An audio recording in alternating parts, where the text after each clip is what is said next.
Como hay muchos riesgos también para quienes aspiran a un cargo público en estas elecciones, tenemos que seguir hablando de esta crisis de violencia política en México.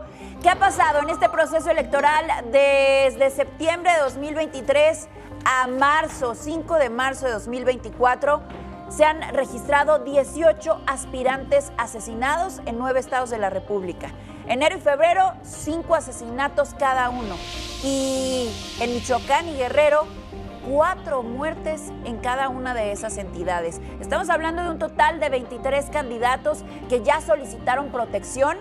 Son los 3 aspirantes a la candidatura presidencial, o más bien los candidatos a la presidencia, 3 gobernadores, 7 senadores y 10 diputados que ya dijeron: tengo miedo, solicito protección. No, pero a mí me llama tanto la atención que, por ejemplo, estas cifras que están viendo en la pantalla se están convirtiendo ya en noticia internacional. Claro. Al grado que la ONU está pidiendo una especial atención en las elecciones de México.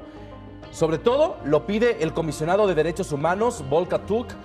Dice que la violencia está poniendo en riesgo incluso a los civiles que vamos a ir a votar. A ver, y se está convirtiendo en noticia internacional 2 estados mexicanos, Guerrero y Michoacán, donde incluso hay zonas sin candidatos para estas elecciones, porque o los asesinaron, o no se registraron por miedo, se bajaron, o se registraron y renunciaron. Es que lo dicen muy bien, o sea, todos están metiendo las manos, menos las autoridades. Sí. Bueno, hasta la iglesia ha estado pendiente de, pues, cómo pueden meterse para que haya un poco de paz. El episcopado está diciendo literalmente que el peor escenario sería la intervención del crimen organizado en la política. Hicieron, de hecho, un llamado a estos candidatos a la presidencia para el próximo 11 de marzo firmar lo que ellos van a llamar Compromiso Nacional por la Paz. De hecho, ellos mismos, la iglesia, ante la ausencia del Estado y de que procure, pues, algo de paz, ellos van a proponer una agenda nacional con 14 puntos concretos de acciones para, pues, que la inseguridad no esté tan fuerte en este país, para que pueda existir algo de tranquilidad y para que la gente, pues, pueda estar de alguna manera, pues, tranquila, ¿no? Sobre todo en pleno proceso electoral. Exacto. Que hemos dicho en repetidas ocasiones pone en riesgo la democracia en nuestro país. Y por eso tenemos en comunicación al padre Jorge Atilano, es director ejecutivo del Diálogo Nacional por la Paz, que le agradecemos que platique con nosotros esta mañana. Buenos días, padre. ¿Qué tal? Buenos días. Aquí un saludo a la audiencia. El 11 de marzo se plantea firmar este acuerdo con los 3 candidatos a la presidencia, pero ustedes se reunieron con sectores muy importantes del país, no solamente la Iglesia Católica. Sí, este documento que se va a entregar se ha construido a partir de 1000 conversatorios y 50 foros. Toda esta información, un primer documento fue la Agenda Nacional de Paz, y de ahí se buscaron a 50 expertos divididos en 7 temas para elaborar ahora las estrategias de política pública para la paz, que es el documento que se entregará a los candidatos presidenciables el próximo lunes 11 de marzo. Padre, tan mal estamos que, por ejemplo, vemos 2 escenarios: la Iglesia Católica pactando con el crimen organizado y ahora la Iglesia Católica intentando pactar también con los candidatos. ¿Estamos tan mal? Sí, pero no es así. En Guerrero, más bien estos grupos le pidieron a la iglesia que fuera mediadora con el grupo contrario para construir un acuerdo, pero el acuerdo fue entre ellos, no el acuerdo con la Iglesia Católica. Y ahora este acto que vamos a tener el 11 de marzo, pues tiene que ver con un proceso.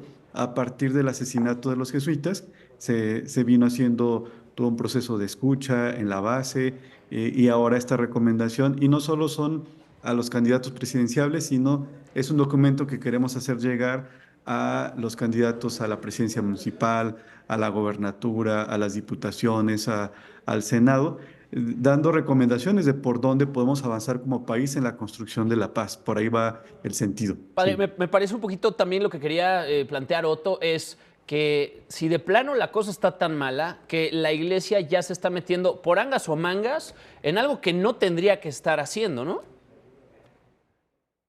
Pues sí, yo creo que en Guerrero, pues más bien la situación de emergencia hizo que la iglesia aceptara mediar.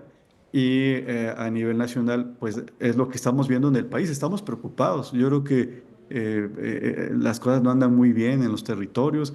Donde tenemos presencia sabemos cómo hay control de policía, control de la alcaldía, de obras públicas, y esto nos preocupa. También ha habido sacerdotes asesinados, pero también muchas familias afectadas por esta violencia.